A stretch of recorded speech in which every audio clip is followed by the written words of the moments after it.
morning, and thank you for joining us on After GMS. Today is Thursday, December 9th. I'm Tracy McCain here with Megan Malaris and Ed Matthews. That's another day and one more day closer to the weekend. You get that big sigh from Tracy when it's particularly cold outside. Mm-hmm. Yeah, because the air takes my breath away. Yes. Yeah, a big sigh and big cold this morning around the Piedmont. Let's take a look at just how cold it got across the Piedmont. You know, interestingly enough, and I have absolutely no explanation for this, Winston-Salem and Greensboro only went down to 31 and 30 in Asheboro, but everybody else going down well into the 20s. We knew that Martinsville and Reedsville and even Danville would be plenty cold. They usually are, some of the colder spots. Down to 22 at Martinsville and Reedsville and 23 over at Danville. Even Burlington getting in on the party of cold this morning, down to 22 at the airport there. 26 in Siler City, Sanford at 25, 28 over at Mount Airy, and Wilkesboro checking in at 27, 23 the low this morning over at Boone. Now we do have a few scattered high clouds this morning, but we also got a good bit of sunshine. Now you enjoy that sunshine while it lasts, because through the day, mid and high level clouds are going to build in across the area, and you can see those well by midday on our computer model. They'll be produced by several little upper level disturbances. Little disturbances are pockets of energy in the upper levels of the atmosphere. Now, more clouds are on the way for tonight and tomorrow. The high pressure moves offshore. We could see a thinning of the clouds this evening, only to see them build back up later tonight. The high moves offshore, winds become more south and southeasterly, and that's going to cause the surface wind to ride over a warm front to our south. And this is a good pattern to give us more clouds and maybe even a little spotty drizzle coming up on Friday. Could even see an isolated shower in the afternoon, but it will be that cold front to our west, moving from the Midwest into the Tennessee and Ohio Valley on Friday, that will bring a decent chance of rain to the Piedmont late Saturday and Saturday night, the time frame that we're looking at. We couldn't rule out maybe an isolated shower on Saturday morning, but I think most of it holds off until late day and through the overnight period. Out ahead of that front, we're going to warm up pretty close to 70, but behind the front on Sunday, temperatures into the low 50s with a little breeze. Now it'll be chilly today as the clouds build, 58, mostly cloudy, mid and upper 30s tonight. Temperatures being held up with the extra clouds. And then tomorrow, lots of clouds, a patch of light rain or drizzle can't be ruled out. 56 the high on Friday, near 70 on Saturday. We'll see if we can get some measurable rain here in the Piedmont. It's not going to be a huge event, but we'll take every drop we can get. And we're looking at that late Saturday and Saturday night. And then on Sunday, things will start to clear. It'll be breezy and cooler. Low 50s there on Sunday, mid 50s on Monday. And then by the middle of next week, temperatures are going to warm right back up. We're going to likely be in the mid and maybe even some upper 60s by Wednesday and Thursday of next week. The warm-up is coming. Yeah, the up and down continues, yeah. All right, so we are feeling finally like December, and it is probably time, if you haven't already, to go ahead and send out those Christmas cards. I'm like, oops. That's all right. That's all right. For some dropping cards in the mail, it's an annual holiday tradition to really hold dear. Yeah, it is a thoughtful way to spread the joy of Christmas and spread the holiday spirit. But for a lot of people, me included, things have changed a little bit, and you kind of take a little bit more time. But we want to know, are you sending Christmas cards this year, or do you decide maybe you'll send a text message or post something online instead? So according to Hallmark, roughly 1.3 billion cards are mailed each year. This year, we've seen some changes in the holiday mail delivery process. First, the price of postage is up. The post office warned of slower delivery back in October. So far on my Facebook page, I heard from Sean, who said he mails them. He said, working on them this morning, in fact. Gerald said, just send text to save the stamp money, LOL. Darlene said, no, most people that I would send to, I see weekly. All right. We did get some responses in via text this morning as well. We heard from Angelette, who said, I always send Christmas greetings through the mail, especially to children. The return response is more fulfilling than the physical gift. Another viewer wrote in and said, we mail about 100 Christmas cards each year. That list slimmed down to about 80 this year because of the rising cost of stamps. It's about 60 cents almost right now. Paul said, I sent all of mine out Thanksgiving. Everyone has already gotten them. I had all of my presents purchased and wrapped on Halloween. I have been on it. Yes, you have. We also heard from this viewer who said, to save money, I tell them in person or on the phone, text, wishing them a Merry Christmas. And Will shared a picture of this year's Christmas card and said, I sent ours out a week ago. Sending Christmas cards is one of the highlights of my Christmas. What a beautiful family. And I think that's why it's taken me so long this year, since for like the last 5 years, 6 years, my holiday cards are no longer, the run-of-the-mill card where you can just, go buy a bulk 12 of them and send them out. I want to have our picture on it and a special message, and you have to start early to do that, usually before Thanksgiving, and we take our pictures tomorrow. Okay. So we will probably not make a Christmas card delivery, but I did bring up jokingly earlier, I'm like, well, maybe it'll be a New Year's Day thing, and I'm like, wait, I could actually do that. People Yes. do that. There are New Year's designs on those card websites, and so just make it like a 2022 card. That's what I'm thinking. Yeah. Like ushering the new year. That works. Totally fine. It's like funny what you can, the seriousness of something that you can take in jest. You're just like, oh, this is be funny, and then you're like, wait a minute. This is a good idea. Yeah. Well, then it's something fun for your friends and family to open, after the fact, after they've received all the bulk of the Christmas cards. So anyway, I mailed mine Monday. I'm trying to just be proactive on things I can check off the list before the second baby arrives. And so a few weeks ago, as soon as my husband set up the outdoor Christmas decorations, I put Christian in an outfit and I got him outside and I took his picture. I found one that we liked and went ahead and ordered them. But something that I have to consider is I have most of my family still in the Midwest. And so it takes a longer time to mail something, about a week on average actually, to get there. And factoring in all the other delays and the influx of mail that's going to the Postal Service right now, I thought I might as well just go ahead and get these out. So feels good to have it done, but I'm not sure that proactiveness is going to continue once our family gets bigger. Well, you are very organized, always have been. And I think in motherhood, it's probably even intensifying your organization skills, just because you have a checklist and you're like, boom, got to get it done, get it done, get it done. And you are. So congratulations. Thank you. You are ready. Ready. Stressed. Yeah. All right. Ed Matthews, I know you enjoy getting cards, but you also love showing the gesture of love in the holiday season. Tracy just took the words right out of my mouth, because I was going to say, Megan Malaris, you're one of the most organized and efficient people I have ever seen. Not always. And so I am not surprised. Well, in those rare moments that you're not organized, we don't know about it. All we see is organized Malaris, for sure. So funny. In this group of 3 this morning on air, I do not send Christmas cards. I have 4, and I enjoy getting cards, and I think it's a lot of fun. I just have a better method that works for Ed.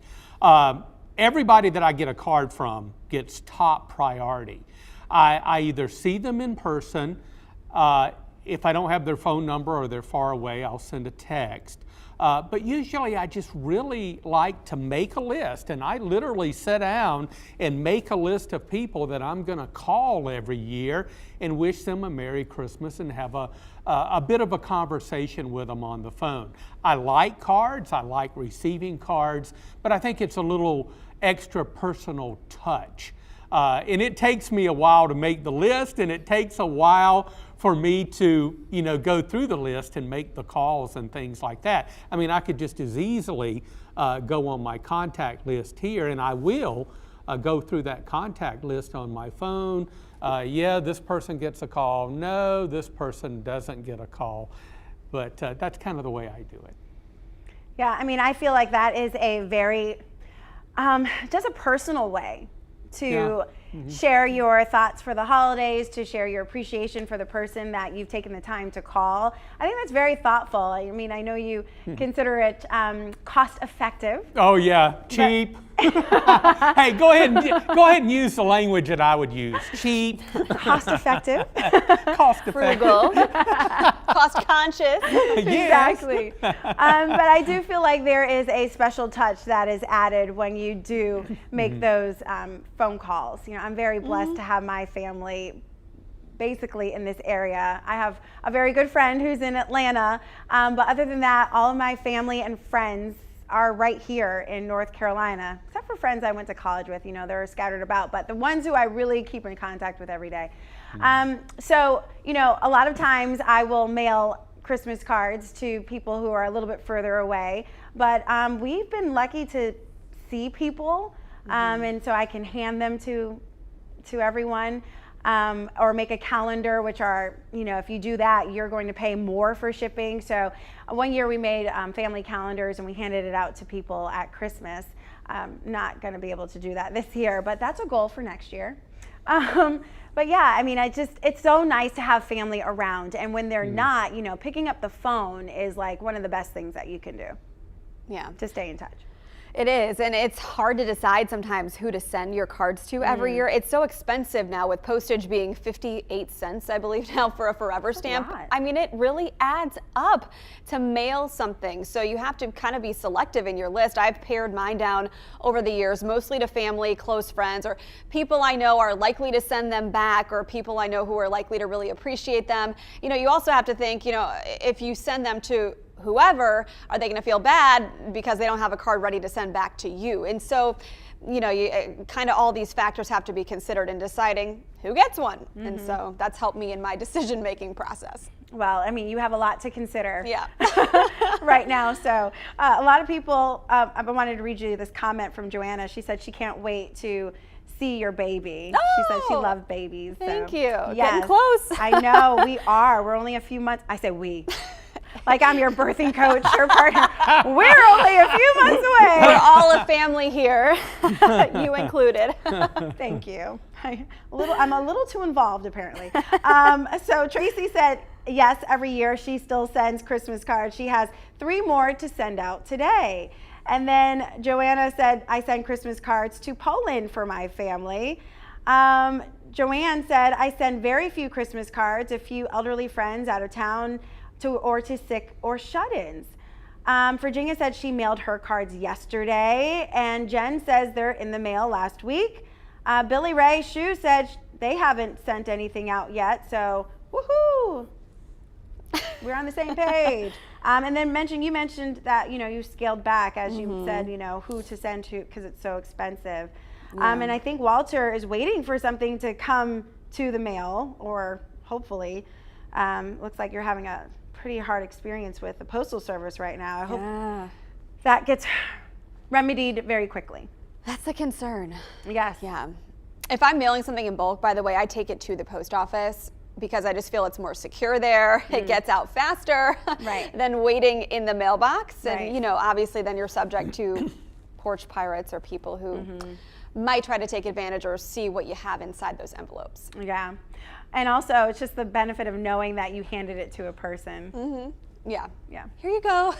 Off my hands into yours. Right. And then you're watching them as they're putting it in the bag. Yeah.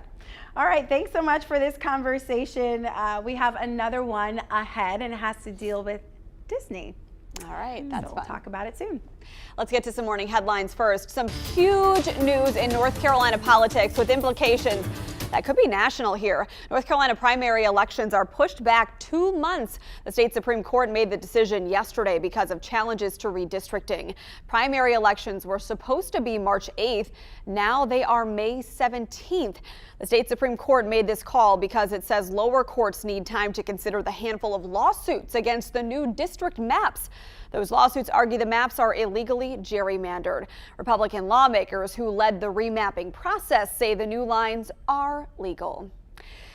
Today, family, friends, and fans all over the world will pay their final respects to former U.S. Senator and presidential candidate Bob Dole. This morning, he'll lie in state at the U.S. Capitol Rotunda.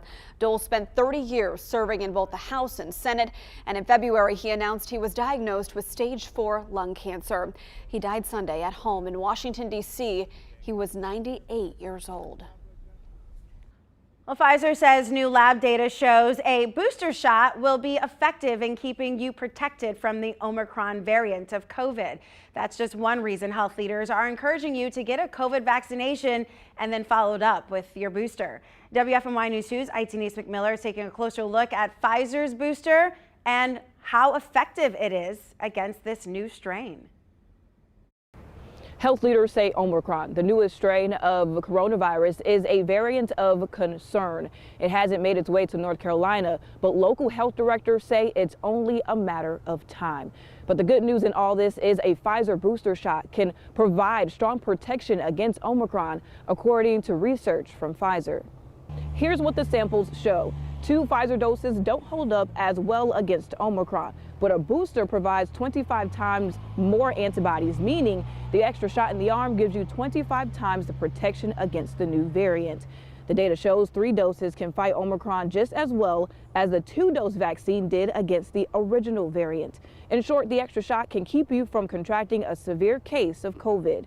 But it seems there is some COVID fatigue as we head into another winter battling the virus. In North Carolina, we've had a 50% increase in cases in the last 2 weeks. The folks that are getting infected with Omicron seem to be younger and generally probably have less health problems and don't have severe disease in general.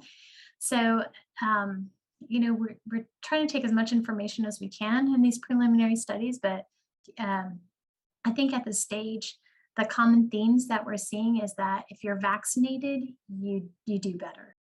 If you've been holding out on getting a booster shot, health experts say the time is now to get one. You can actually get one here at North Carolina A&T's Alumni Building. They are open today from 1 p.m. to 5:45 p.m. And we'll have a list of other places you can get a booster shot at WFMYnews2.com.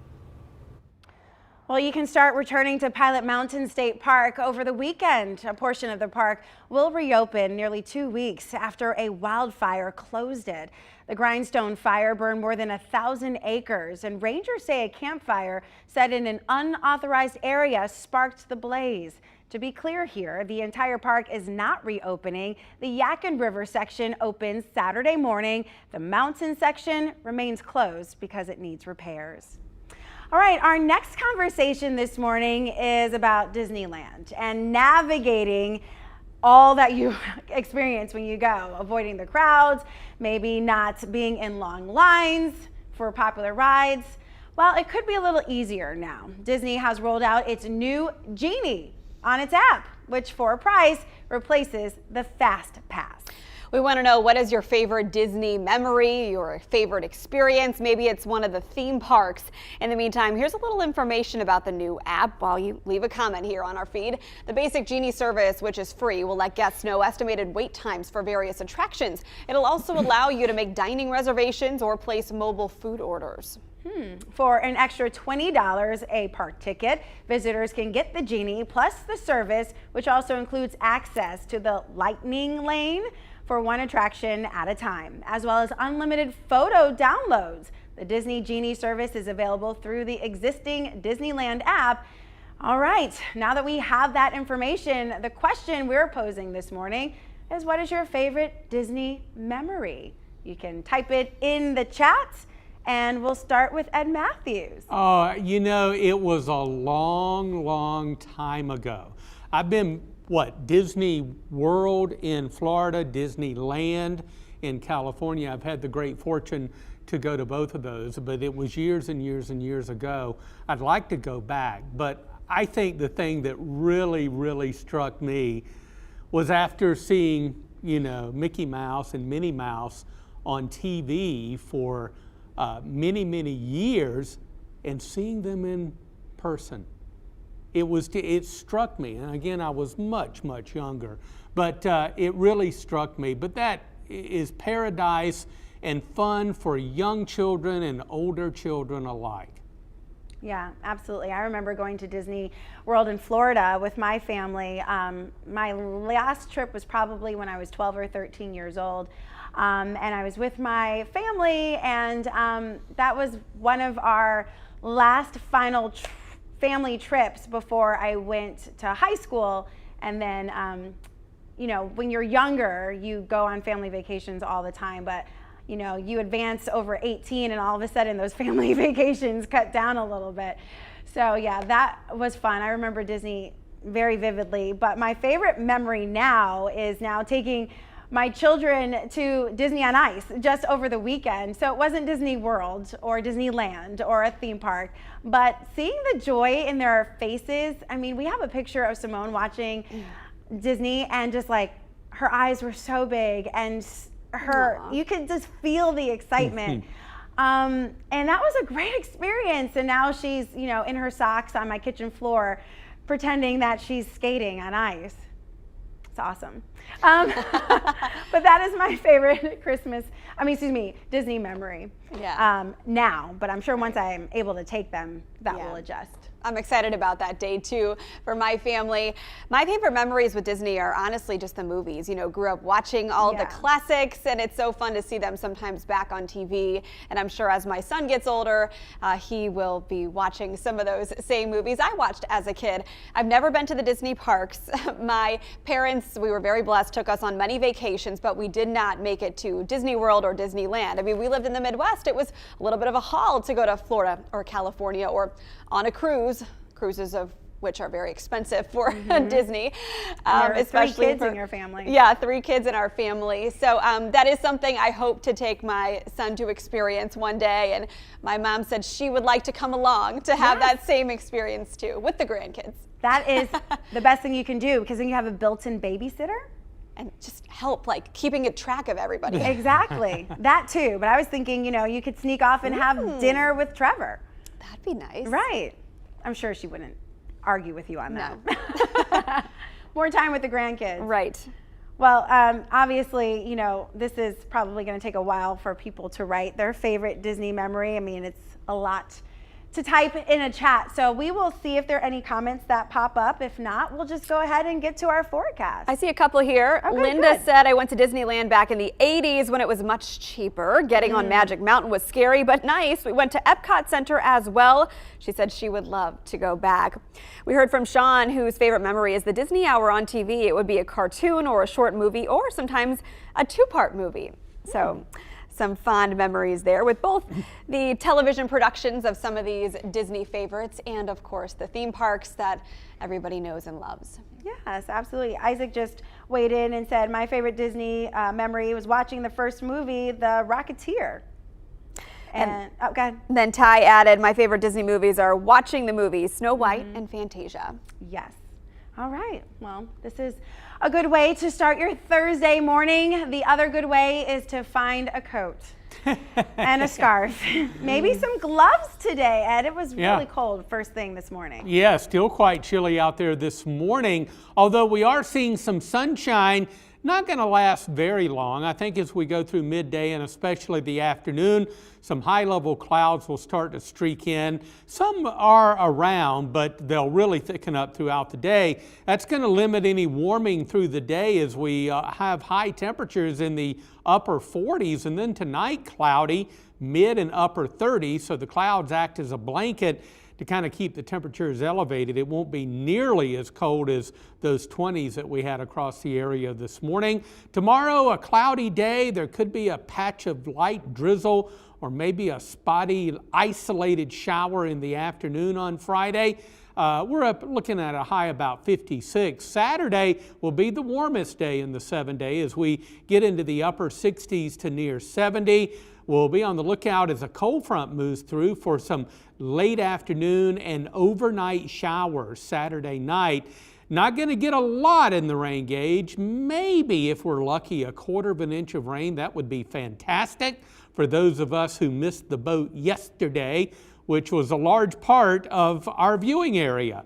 Now, as we go into Sunday, temperatures will cool off. It'll dry out. We're looking at low and mid 50s Sunday and Monday, but warming back up by the middle of next week. And by Wednesday with sunshine, we're back into the mid and maybe even some upper 60s for the Piedmont. That'll feel nice. Yeah. I know Saturday it's going to rain, a 60% chance, but I just keep looking at the temperature. So, I mean, like, it's kind of like I'm not really even noticing that it's going to rain, but the 70 looks good on the 7-day. Oh, yeah, it does. Thanks so much. And thank you guys for joining us on After GMS. We will be right back here tomorrow for another edition at 7:45. Get out there and get to it. Let's have a great day.